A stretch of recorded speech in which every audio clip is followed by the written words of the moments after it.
Welcome to the highlights of day 7 of Legends of Chess.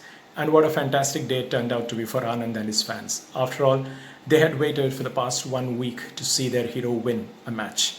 And Anand did. And he did it in style. He was up against Boris Gelfand, the man whom he beat to win his 5th world title in 2012. The scoreline read 2.5 half.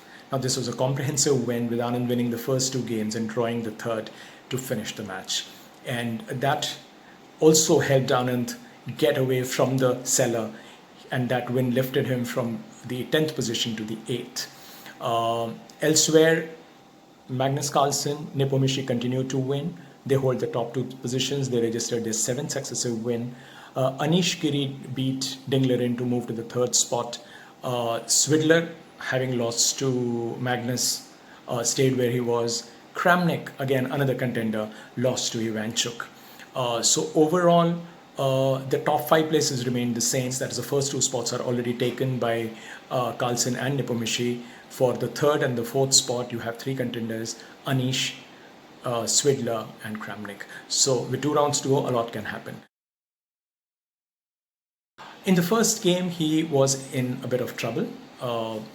He was struggling because he allowed Gelfand to develop his pieces and control the space in the center. And then suddenly Anand found this trick. He sacrificed a knight for a couple of pawns and then advanced those queenside connected pawns, and Gelfand couldn't find a way to stop them.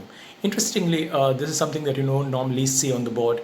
When Boris resigned, Boris still had a rook, and Anand had no pieces left on the board except those 2 advanced pawns. So it was an unusual sight, but Anand, of course, won this game. And then in the second, Anand consolidated the lead, doubled his lead, in fact, by winning the second. This was the game where Anand was in control. He had a minuscule advantage out of the opening, and then he went on to convert that into a win.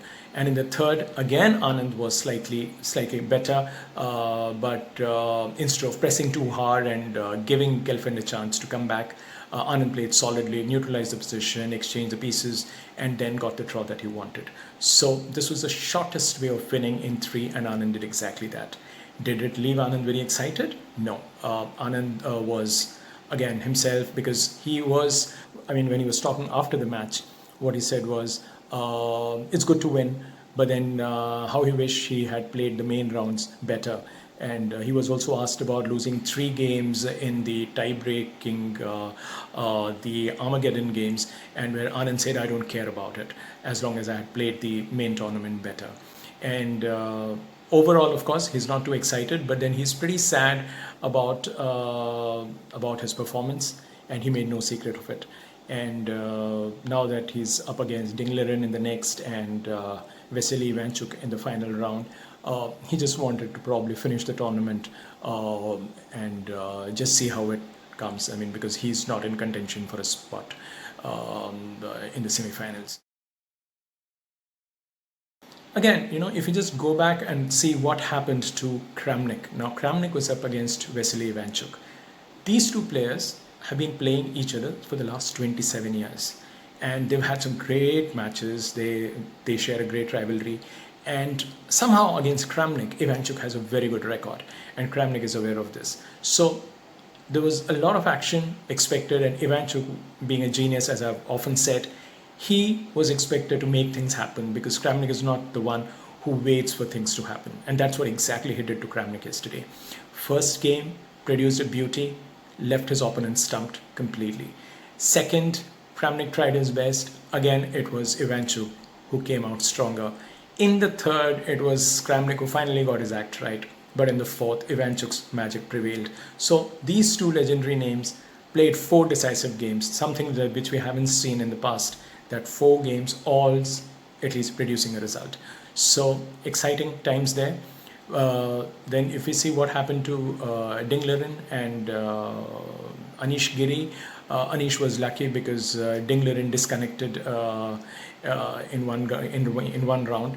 And see, you have to spare a thought for this one gentleman from China. He plays every round at a time when it's well past dinner time in his home country. Plus the games go well past midnight day after day. To make matters worse, his internet connectivity is not great. So He has already lost 5 matches on the 5 games on the tour, and that is not great news. So, but then he comes back gamely, fights gamely, and then does what he does best.